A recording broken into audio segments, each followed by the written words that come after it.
Hi everyone, welcome to this week's episode of Fish. Well, what do we have for you today? Well, it is the last of our little compilations. We put together all of the bits from the Australia and New Zealand parts of our tour, things that couldn't quite fit into the show, things where things went a little bit wrong, things where some naughty people in the audience might have shouted things out, and I put them all in this little compilation, which I really, really hope you enjoy.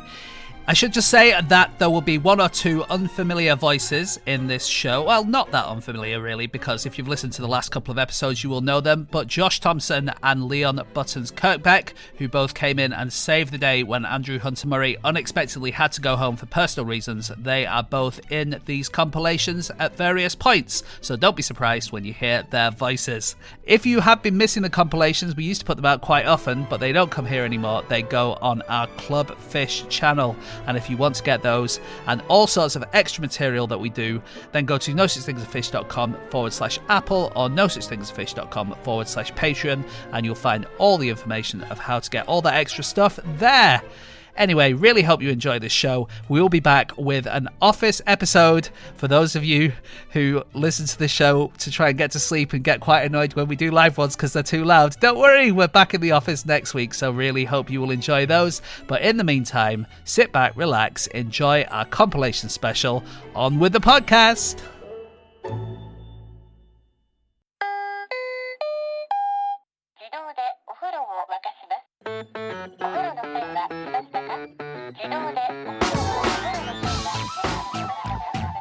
Starting with fact number one, and that is James. Okay, my fact this week is that during World War I, a popular conspiracy theory was that German blackmailers had drawn up a list of 47,000 highly placed English perverts.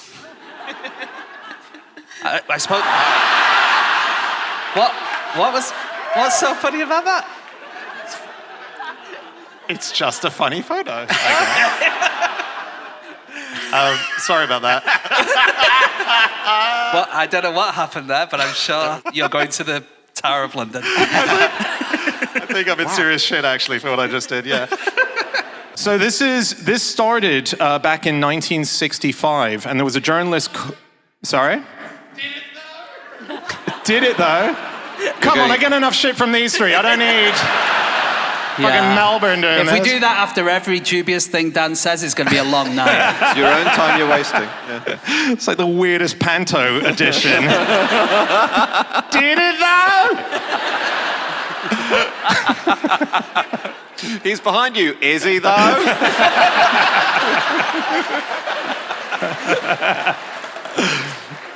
You can simulate ants fighting by using other video games. So there's a video game called Age of Empire where you get your army and you fight against another army, right? And you have you might have 10,000 of your... It's so much more complicated than that. There's a lot of strategy that goes into... Sorry.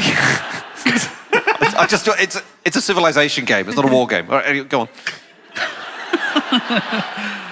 Sorry. I was going to say I didn't realise I was sat next to an expert, but... You should have guessed. I should have guessed, yeah. So let's say, for instance, you're in Australia. You've got some Argentinian ants there, and you don't want them there. You want good old Australian ants in your Australian thing. Yeah. But the only way you're going to get rid of the Argentinian ones is to get a load of Australian ants to attack them. And the Australian ones are weedy and useless. And the Argentinian ones are strong, right? So you need to know how many you're going to need. And you can use Age of Empire by giving them all different attributes and firing them at each other. And that gives you a really good simulation of how that will work in real life. Yeah, and they do this all the time. Did they plan it? Did they build the game around ants? As in, did they is it so like ants because it's based on ant? Well, sort of ant warfare? I only know this video game from seeing adverts on my Facebook. Right. But I think it's like... It's like you've got loads and loads of your little characters and they're all fighting the other characters, right? Wow. But if you can you can imagine that your characters are slightly weaker, but you've got twice as many, you can see how many you're going to need to attack them. Right. Okay, so ants make those calculations as well and work out how strong the opponent is. I'm not sure ants do, but the people who are putting ants into the situation. Am I? Battle Royale. I feel like I'm either really jet lagged and not explaining this very well, or possibly asleep and dreaming that I'm not doing this very well. You're just talking to me, who's never played a video game since actually playing the game Ants, age 10, which was fucking fantastic. Oh, wow. And you Based should have on the used movie? an analogy. No, I'm thinking of worms. Yeah. Sorry. Unbelievable. Yeah, what Robert a guy. Record. What a guy. Record. He was, like a lot of those kind of mathsy people, he was in charge of the mint in England. Okay. The money thing, not the edible, the flavour. Absolutely. And then he was accused of siphoning money off the profits made by the mint.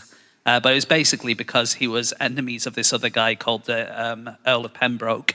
And the Earl of Pembroke was an earl, and Robert Record wasn't. He was just a Welsh guy. And so the Earl of Pembroke basically said, well, I'm going to accuse you of this and send you to prison. Sent him to prison, and he died in prison. Oh. Really? It's really bad. Yeah, Yeah. debtors' prison he was put into. And I think it was around the time of Queen Mary / Elizabeth, and so lots of like Catholic, Protestant, argy-bargy, and he was one of the victims of that, basically. Yeah. Debtor's prison was sometimes, I'm not saying it's the way you'd want to go, but it sometimes wasn't terrible, depending who you were. Like, you could have your own suite. There were bars and restaurants in debtors' prisons, which if you could afford to use them, it's not bad, is it? Who can afford to use them? You're in debtor's prison. I promise I'm good for them. Just let me sign put it for on the tab. Yeah. Put it on the tab, it's fine. That's surely how they bust you when you pay for your drink. Aha, you do have money. Dickens's dad was in debtor's prison. he And was. Dickens used to visit and stay, basically. He decided, he worked in a workhouse, but the option was he could have stayed there. So Yeah, your families, family often live with you. You were allowed to work, I think, to work off your debts from the prison. Yeah. I read about a guy who gave trumpet lessons from debtor's prison, which must have been incredibly annoying if you were sharing his cell. Yeah. I imagine. Not just a professional trumpeter playing all day, that would be fine. But someone giving trumpet lessons in your cell to some 10-year-old who's, Well, you shouldn't have fucked up your finances, should Yeah, you? true, yeah. Didn't want to listen to an 8-year-old play trumpet all day. This one's interesting. This was a 21-year-old man who, according to the database, was riding on a TV when he ran into a turkey and lost control and then ran into a tree. No more information supplied. No needed. Did they have wheels on them in the olden days? But They might do. But you don't take it outdoors, do you? You very rarely take your TV out, no. But the Christmas... Was it an ATV? we're getting it's on a note from the audience saying it was an ATV, potentially an all-terrain vehicle. Yeah. There's a slight problem in... So thank you. Well, It says... Well, no, okay, so two points. Thank you for... we're going over to Dan for a rebuttal now. Yeah, so... Firstly, it is spelled A space and then capital TV, and then B, shut the fuck up, mate. Either that or we're going to need about 2,200 microphones for this podcast. I'm joking, obviously. There's a lot of the kids' movies are very different than the original stories. The Little Mermaid is one. In the movie, she wants to become a human because she wants to get married to the prince or whatever. In the book, she wants to become a human because she wants to get to heaven. In the movie, she kind of gets her voice magicked out of her so she can't speak. And in the book, she has her tongue physically cut out. Wow. And then in the end, she is given a dagger to kill Eric the human, and she refuses to do that, and so commits suicide and drowns into the water, becoming sea foam. Wow. And so why didn't Disney do that full story? Do we know? I don't know, because I also at home have a version of the original Pinocchio where he kills Jiminy Cricket and has his feet burned off and is hanged by villagers. And they don't mention that in the Disney one either.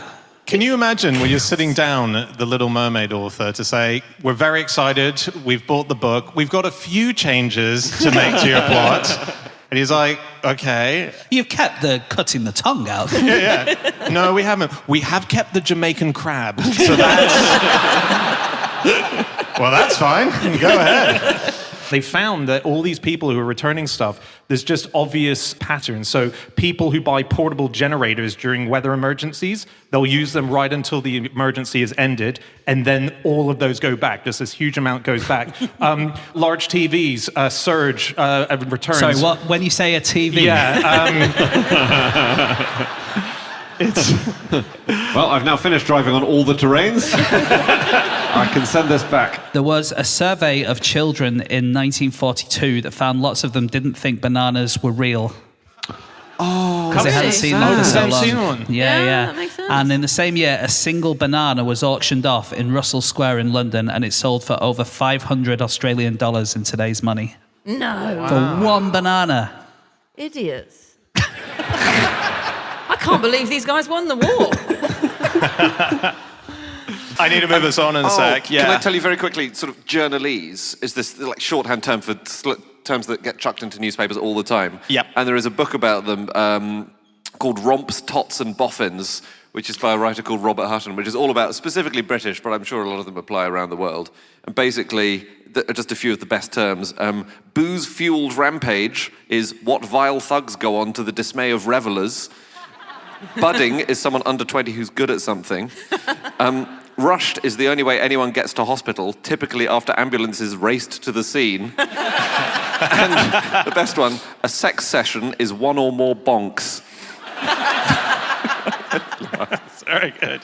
I really enjoyed a news article I read from 1891 about a Christmas party accident that happened where it was in Michigan, and there was a man who was dressed as Santa Claus, but he'd made his outfit entirely out of cotton wool. He went to a costume party, he bumped into a boy who was dressed as Wee Willie Winky or something, or a ghoul who was carrying a candle. So naturally, Father Christmas went up in flames, ran around in a total panic. As the article said, he ran frantically about the saloon, setting fire to the costumes of all with whom he came into contact.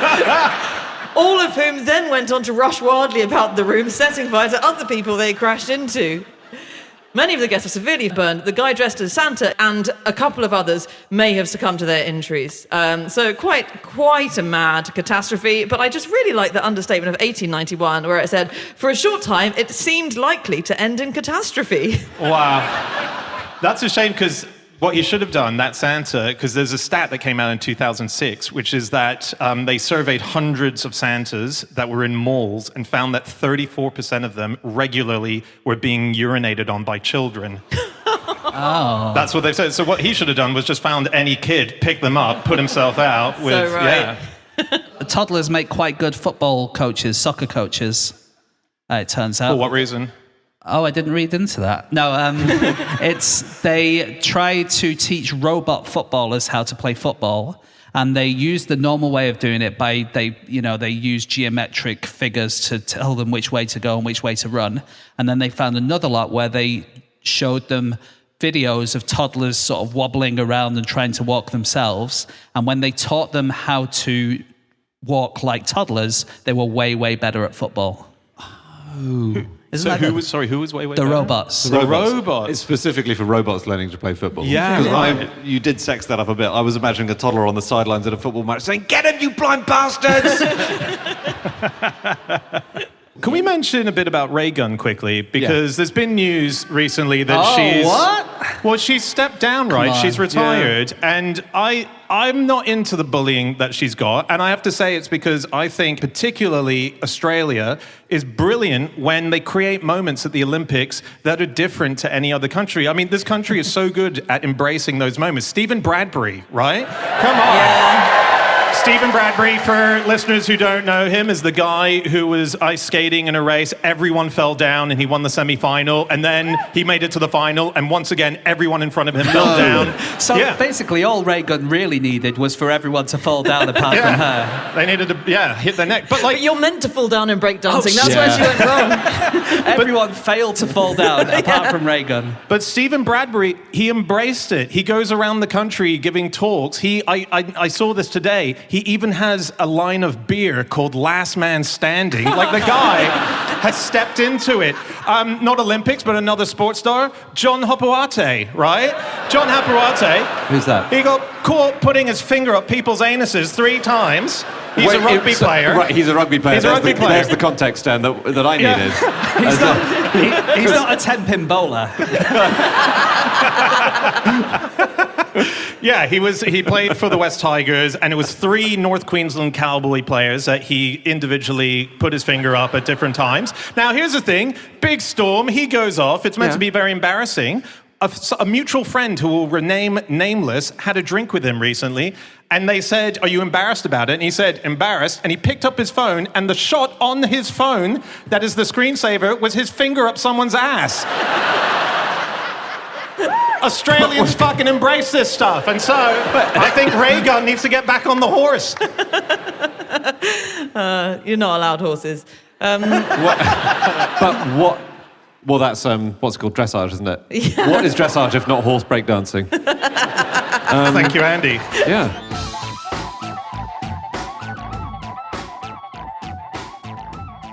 Welcome back. Wow, Anna. Fuck. It just wasn't enough to quite get me through.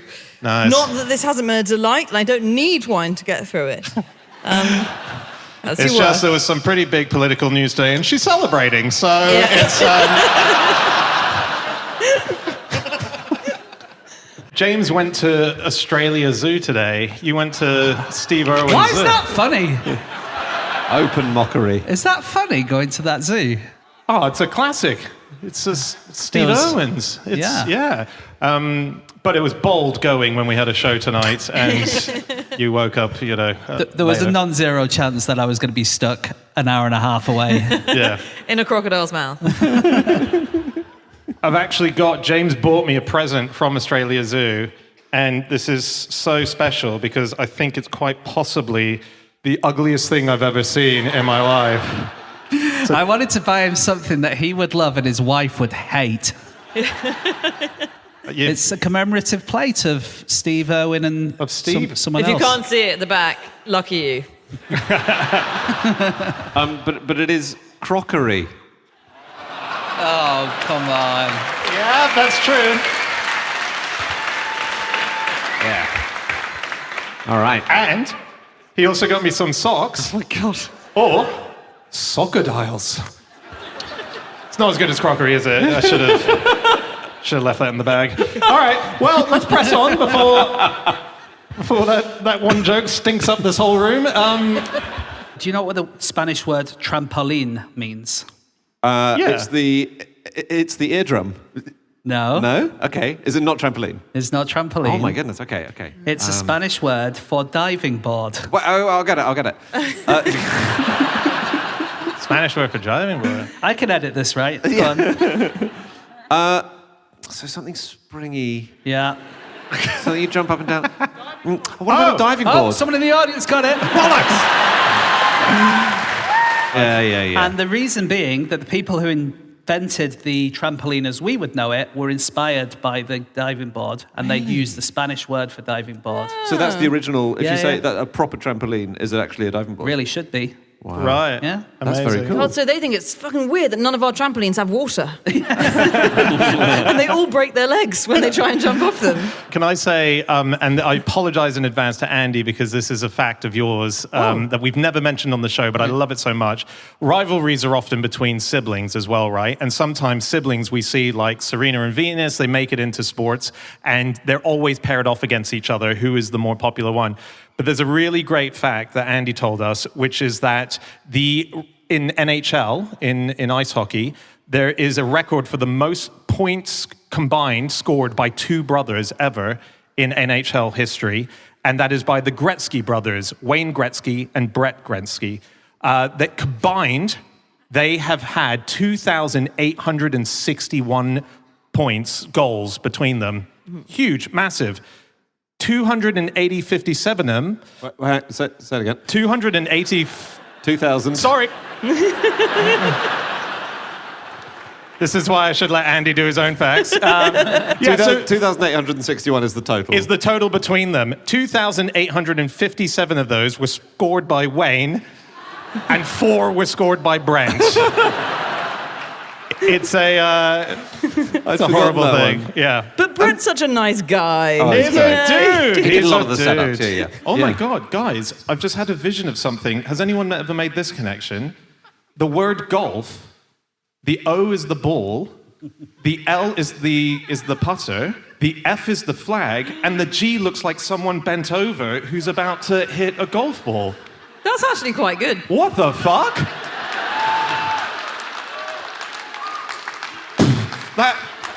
That's actually the first thing you've ever genuinely blown wide open. That is good. That just came to me. I think like you need the golfer needs to be holding the club and then hitting the ball, so it needs to be Glof. We should petition to rename it. Setting up your Glof club. Hey, can you guys think if there's a job that a banana would cause huge problems for you, put you in danger, what is that job? What? Let's imagine you're going to work. You're going to work. Oh, you slip over. So you work. I've got one. Yep. They are very, very, very, very slightly radioactive. So maybe if you are someone who's looking for bombs and you've got your... I don't know where I'm going with this. Yeah, and your burger counter's always going off, and you're like, guys, I've got another one. Oh, no, I haven't got another one. No, I've I've got got my another banana. lunch. Yeah. Banana Bob again, the false alarms. And then it's like cry wolf, because when you do find the bomb, no one believes you. Yeah. And the terrorists have worked out to paint the bomb to look like a banana and put it in Bob's pocket. Is that the answer, Dan? Yeah, you got it in one. That's amazing. No, the answer is if you're a beekeeper.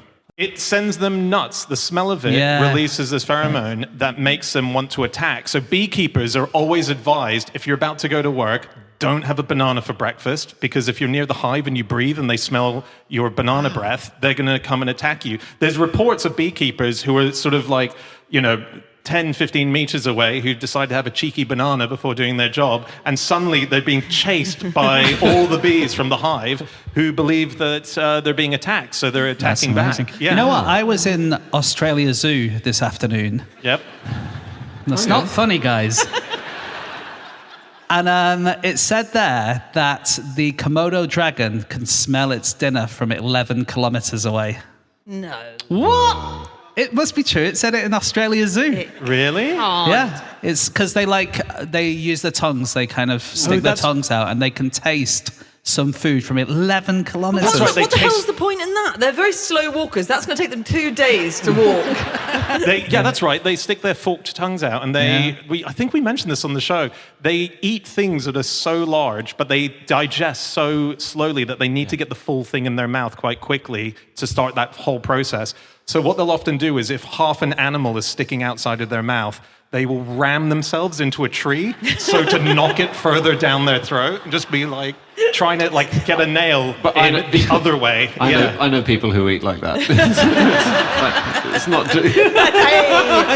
No one's pointing fingers. Can I tell you about one rivalry that happened this year? Yeah. Go on. A very, very bad rivalry. The annual Fat Bear Week. Oh, yeah. Different bears are pitted against each other, and they're sort of assessed to see how much weight they can gain over the feeding up season. It was delayed this year after one of the contestants killed another bear. Oh. Bear 469 killed, and I don't know, may have eaten bear 402. That is cheating. That is cheating. Eventually, the winner is just one enormous bear, isn't it? Yeah. Anyway, there you go. Do you know that when he died, so he was stuffed, wasn't he? He was taxidermied to be laid in state. I think probably preserved rather than stuffed. They didn't. I don't know. I'm guessing. I think he was pretty stuffed at the end. He was, okay, yeah, maybe there's other terms. Tomato. Embalmed? He was embalmed. Yeah. He was embalmed. Yeah. He was stuffed by the exact same guy. I mean, the taxidermist looking out of the window halfway through working on a particularly tricky squirrel. Oh my God. Clear the decks. Anyway, the same guy who did Chairman Mao did him. No. Yeah. Shall we talk about the history of mini golf? Yeah, let's go for it. / crazy golf, which I'm going to call it, because as discussed, it's more fun. But Garnet Carter seems to be the king of crazy golf. So some people made some little mini golf courses in their back gardens beforehand with fun stuff in it, but Garnet Carter in 1926 made a Tom Thumb golf course, and he put lots of elaborate obstacles in it. It was in a hotel that I think he owned in America, and he patented it. Within 3 years of him making that one course, there were 25,000 Tom Thumb courses in the US. There was a song about him. It was so famous. There was a national tournament with a $2,000 prize, which was like $1 billion back then. And he did very, very well. 1926 to 1929. 1929, bad year for America. His fortune wiped out along with everyone else's. And he rebuilt it because his wife had a little garden, or a little rock garden that she'd made. And he basically employed someone called Clark Byers to spend 30 years painting the words "See Rock City" in massive letters on all the sheds of America, so that when you were flying over it, you saw it, and you went and visited his wife's little rock garden, and it became one of the biggest tourist attractions in America. Wow. Like tens of thousands of people went to his poor wife, who was just hoping for some quiet time in her rock garden, was descended on. And there are still these barn roofs all over America there were like 20 years ago, they might have been rubbed off, just saying "See Rock City." That's amazing. Isn't that incredible? I love it. So, you can make something out of nothing. As we are living evidence of course. Okay, so what about food waste? That's a big problem, isn't it? Yep. Yeah. In Australia, you discard 3.1 million tons of food every year. That includes 5 million bananas, which, if laid end to end, would go from Sydney to Melbourne. Okay. Shame Is that a on better you. use for them, do you think? It would be quite funny, but anyone walking and slipping all the way. Can I say something about modern photographs? Yeah. Yeah. Which I just think is very interesting. It's about photographs on Facebook, which is a form of social media. And there was, in 2011, 2011, Facebook became a big vehicle for people posting up their photos. In and 2011 it became that, did it?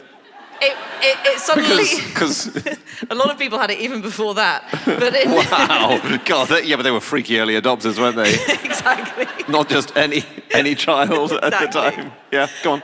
Facebook gave people the ability to flag photos as offensive or whatever. Loads of people flagged photos that seemed innocuous, saying they were offensive. So Facebook did a little survey, some questionnaires, and said, why did you people find these particular photos offensive? And realised they were all photos where the person thought they looked too drunk or stupid or ugly or fat or whatever. So they added an option that you can check. And obviously, as someone who's never been on Facebook, I actually don't know if this is incredibly well known that it's there, but you could check an option when you flagged it saying, it makes me feel embarrassed as your reason for flagging it. And when they added that option, 1/3 of people still chose other, and most of them wrote underneath, it's embarrassing. Because it makes me feel embarrassed. Well, we don't know why, but they obviously mean the same thing, but it makes me feel embarrassed is like the problem is you. Whereas saying Actually, it's embarrassing. It's objectively embarrassing. right. This isn't to do with me. Exactly. It's to do with this photo of me drinking from Exactly. a hat. Yeah, I'm not the problem. Yeah, Whoever yeah, looks yeah. like this is the problem. Yeah. That's very funny. I was looking at concealing messages within text. Okay. Which is what this is. Yeah. Which is called Steganography. And I found the etymology of that quite interesting. So steganography is the idea of, rather than other forms of code, which, is like when you've written in code that no one can unscramble, it's basically sending a message that you can't even tell is code unless you're the recipient and you know what to look for, an acrostic. So it comes from the Greek stege, meaning a covering or roof, and I just like that because it's the same as stegosaurus from when we initially thought, do you remember that, the triangles that stick plates. up on the plates, thank you, that's what you should call them. The plates that stick up on a stegosaurus's back, they used to think that they were lying down and interlocking like a ceiling, which is why they called it the stegosaurus. Wow. Anyway, that's where steganography comes from. Okay, cool. And a steganography technique is that in ancient China, people would write secret messages on fine silk. And all we know from the sources, and there are multiple sources that reported it, which was then scrunched up into a tiny ball and covered in wax. And then the messenger would swallow the ball of wax. And then the paper I was reading about this in says, there are quite a few sources that mention this technique, but no one mentions how the ball of wax was recovered from the messenger. So That is to be left to the imagination. I can't think of any good way that it comes back out. In 2010, a New York man had his girlfriend's name tattooed onto his lip. And then in 2013, they split up. Bit of a shame. And then in 2014, he was fired because his ex-girlfriend was called ISIS. Oh, no. Okay. I think that's not fair. I actually think that's really unfair. I think you should be able to have a name badge that explains the situation. Well, he could have That's fine. tattooed on his upper lip, maybe, just saying. Here's what happened. Yeah. There was an account by a tattooist in Vice who said this guy came in and got a collar rocker of the name Vanessa across his chest. Oh, yeah. Or what, sorry? Collar rocker? I don't know either. So, I like the way you confidently said it, as Yeah. Bluff, then retreat. About midway through, I asked if Vanessa was his girlfriend or his mum, to which he replied it was his ex's name, and he was getting it inked in an effort to woo her back. If I had known, I wouldn't have started, and suffice to say, when I saw the guy about 6 months later, he was still single. Bob Dylan exists in the Coronation Street universe. The most famous moment in his career was when he went electric. He was a folk guitarist. He put in some amps and he got an electric guitar. It happened at a very famous Newport Folk Festival, 1965. Huge controversy. No longer seems very controversial, but fine, whatever. You were expecting the ooh from the audience. No. weren't you? Yeah. That news is broken. But in Coronation Street, this is very interesting. Ken Barlow, canonically, was present at the 1965 gig of Bob Dylan's in Manchester and heckled Bob Dylan. He's the guy who yells Judas? That's not Ken Barlow from Coronation Street. The guy who shouted Judas was a real person. Ken Barlow is a character in Coronation Street, of which Bob Dylan is a fan. So what I'm saying is Bob watches a show in which he exists. Bob Dylan exists in the Coronation Street universe. Yeah. I understood everything. But it could have been that Corrie had written into their plot that Ken Barlow was the famous guy who shouted Judas. I'm so sorry. No, but thank you for that absolute patronising breakdown. I'm sorry. I didn't understand. You've got to know when to patronise Dan and when not to, Andy. Not cool, man. Oh, no. Do you guys know, do you eat groper a lot? Yeah. Not many. But it's really popular, and it was very popular in Maori culture. And in Maori, it's called hapuku, and it's so common amongst Maori. Go on. Thank you very much. That'll be great for the edit. But just in case, why don't you say hapuka? Yeah. No, I'm not going to leave it to this person. They're not on mic. In Maori, it's called hapuka. It's not going to work with the noise, is it? Right. So I was sitting in a room today in New Zealand, and a guy randomly overheard me talking about this called Wade, and he came over and he said, my grandfather is an example of nominative determinism. And so as a result, he then pulled out 2 unpublished books that he's written, which are all about characters that have names that are relevant to what they do. So one story was about someone called Robin Banks, who was robbing banks, who had to get in the car for a getaway driver who's called Joyrider, and they bump into a man and bounce off him on the way to get away who's called Rick O'Shea, and it sounds incredible. He hasn't published it yet. He's got a working title on it, so I think he's working on an actual title, but at the moment it's called The Place Where the Names of the People Are the Things They Do. And that's Wade Beebe, if any publishers are listening in. My wife publishes kids' books, but no, she's busy, Wade.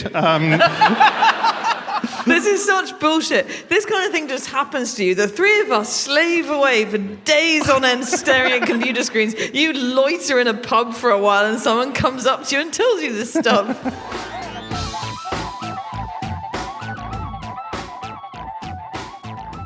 It is time for fact number 3, and that is my fact. My fact this week is that Ray Bradbury's 451 Fahrenheit has been translated into over 30 languages under the same title, except in Denmark, where it was published as 233 Celsius. I should have said 451 Fahrenheit, but Do you know, I think you should have said Fahrenheit 451, which is what I Because always that's the known. title. That's the actual title. I'm really kind of hoping that you say it clean in the next 15 minutes so that I can edit it in. Wow. So here's a picture of Ray Bradbury's Fahrenheit 451. Crisp. Nice. Hopefully that works. There was a time in Soviet Russia where they did away with the conductors, in that a non-hierarchical communist society where everyone's equal, you don't need one person at the front who's like lording it over everyone else. Is it at the same time that there were all of the aeroplane crashes on the tarmac at the airports in Soviet Russia because they decided to do away with the guy? Because they're like, no, we don't know. That's Buttons. This is a podcast, so when your punchline involves no words and movement, if you could help the audience at home. Yeah. If only you did another podcast to give you the sort of professional experience you need. Hey, actually, speaking of that, there is another podcast. I mean, we don't usually like people bringing out their phones in a performance like this, but I encourage you to bring out your phone, go to Spotify. What? Yeah. There's a little podcast you should look up called The Cryptid Factor. What are you talking about? Never heard of it. I'm just. You mentioned it, and I wasn't going to. And then, I think you guys have talked before about how sauerkraut was renamed Liberty Cabbage. Yeah. And German measles became Liberty Measles. But we had a case in New Zealand as well. You got, I think you call it luncheon sausage. What? Do you know what luncheon sausage is? Yeah. Oh, okay. Like a processed roll of meat. Sort of like dog roll, but you might eat it. Like a hot dog thing. No. Like bologna. Like a big old roll of hot dog meat that is sliced. Oh, okay. We just don't eat that. Yeah, well, look, you're missing out, mate. In Australia, it's called Devon meat, but in New Zealand, it used to be called German sausage, but we renamed it to Belgium. But only in the South Island. Do you guys know what Belgium is? Yeah. No one else in the world will understand this. Wow. Was that in the war, or just recently you went? Oh, no. We're not insane. It was recent, and it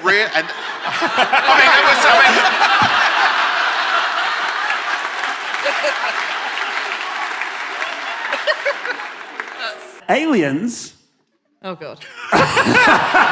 No, stay with me here. Stay with me. Aliens are more likely to be us time-traveling back from the distant future than they are to be little creatures from another planet. Okay. Are they not? Buttons, can I just quickly ask? You have had this theory for a long time, and I know for a fact that you've said it on a bunch of shows, but you did get one amazing opportunity to tell Neil deGrasse Tyson recently your theory. Yeah. How did he take it? Did he? Was security called quite quickly? I believe the exact words were, "Get the fuck out of my face." Okay, audience. 1, 2, 3. Get the fuck out of my face!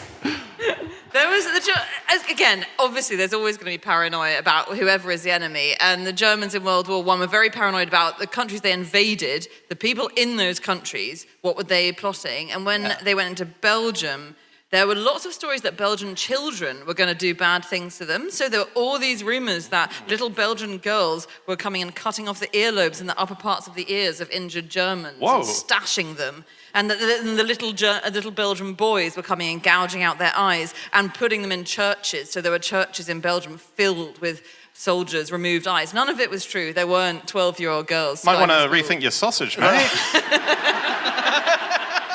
Well, I think that's what it was made from, just ears and eyeballs. This is a study that was done by Metropolitan Life Insurance. Metropolitan. See, you want to have a go, Anna? What's it like when you two are just doing this?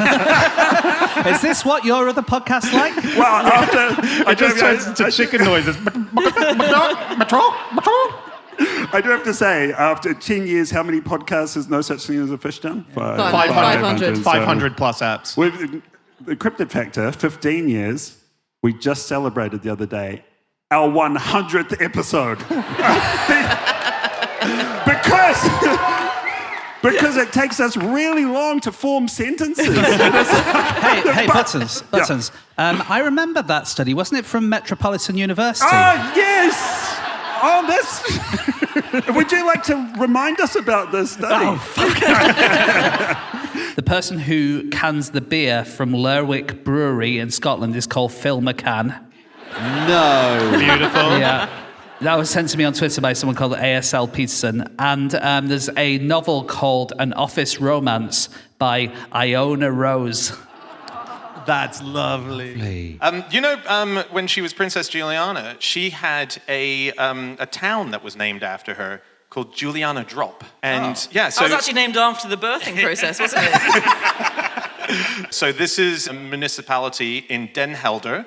It's south of this Juliana Drop, south of the town of Den Helder, which is north of Schagen and west of Hellenskroon. So okay, is that in the Netherlands? I actually didn't look that bit up. Yes, it is. Yeah, North Holland. So Hollandskroon is next to that. Yeah, and so they named it after her. Except it changed during World War II because there was some beef and they didn't want to name it that anymore. So they changed it to Lopjetdorp. And then it reverted back to Juliana Drop again once all the beef got sorted out. So she's twice been named after a place, but the same place. Wow, Lopjetdorp. What was that? It was a guy who founded the town called Pieter Lopjut. Completely different word the second time round. Cool. Oh, have you guys come across the German conductor? She's called Maira. No. She's got 3 arms. What? Which makes her a way better conductor than anyone else. She actually has, come on. So what happens is you can have, like normally a conductor would have to be like, this side of the orchestra does this, this side does this, but you can only do 2, but she can do 3. And This sounds like a setup to a really great dad joke. I fear it might be. She's a robot. I see. And she does it, instead of with batons, she does it with lightsabers.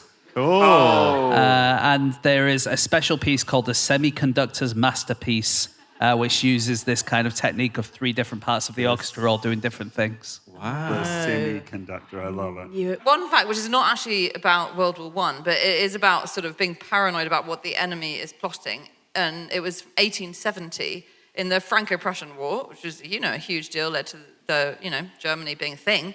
And the Germans had lots of French prisoners of war, and it was all over the German papers and all in German rumour-monger mills that the French prisoners were planning this huge mutiny, and it was going to be a Christmas mutiny. And it was based on the fact that they'd overheard them, these French prisoners of war, whispering the word rebellion over and over again.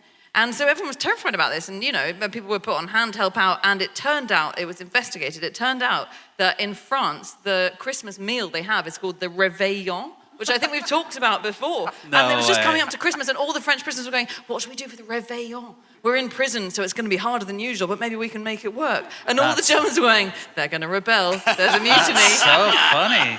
Isn't that so cool? That's incredible.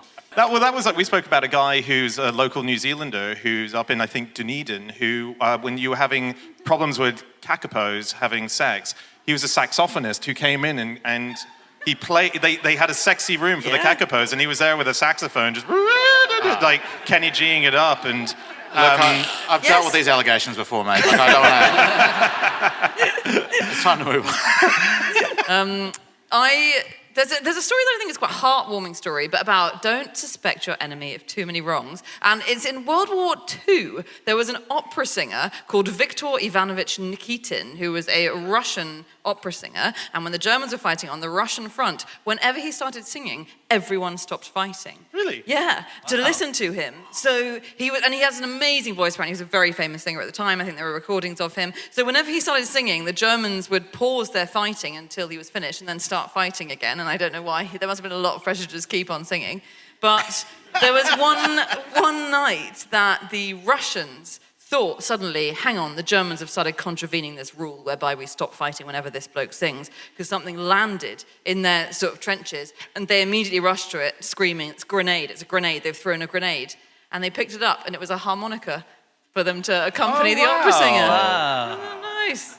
What an amazing way for war to be, like, maybe they should have people in the trenches reading really gripping audiobooks out loud and just pausing on cliffhangers and just, all right, see you tomorrow, let's all get some rest. There was a guy called William Howitt who was one of the first people to write about travels in Australia. This was just during the gold rush of the 1850s. He was in his carriage going down the road, and he saw a cricket game taking place in the middle of the road. He said, "This is not a very safe place to play cricket." And the reply was, "Get along with you. We do as we like here. You are not in England, remember?" Oh, come on, that is such a lame put down. I can't believe we're applauding that. Well, one of the first English players to ever play in Australia, this is a guy called Roger Iddison in 1862. He wrote of the Aussie team, he said, "I don't think much of their play, but they're a wonderful good lot of drinking men." That's all you can hope for, guys. So practice that. Just a big thank you. Something very special happened for us today. This is actually our second podcast recording of the day. The first one happened by a toilet down the road in a bar called Mean Doses. Yeah. Really cool. Wow. We found out that Mean Doses have been playing us in their toilet on loop, non-stop, thanks to Dave, who works there. And so we went over and we have recorded. Are you all Dave's mates? I wondered how we sold this out so quickly. So we went over there and we recorded what is effectively an exclusive episode that will only ever be played inside the toilets of Mean Doses. Yeah. Very cool. So if you want to be a completist of all the episodes, you need to go to Mean Doses. And if you go there, tomorrow or in the next few days, they've actually made a no such thing as a fish chocolate stout, which is what I'm drinking here on stage. So you can get some of that. And by the way, cool fact, Mean Doses is called Mean Doses because the owner of it is called Dean Moses. It's brilliant. Tourism New Zealand have been in touch and they're really excited that there's going to be a whole influx of tourists now coming to New Zealand for the Hobbit caves and to sit in a toilet for 20 minutes and listen to an episode to complete their listening. The good thing is after drinking that beer, you will be sitting in the toilet for 20 minutes. I'm joking. It's delicious.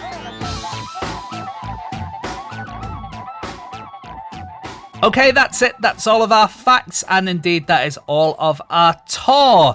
We'll be back next week with a regular office-based episode, which I know some of you will be glad to hear, but I really hope you enjoyed that show. If you do want to come and see our live shows in the future, I'm sure we will book a few later this year. If you go to nosuchthingsasfish.com/live, you will see information about that.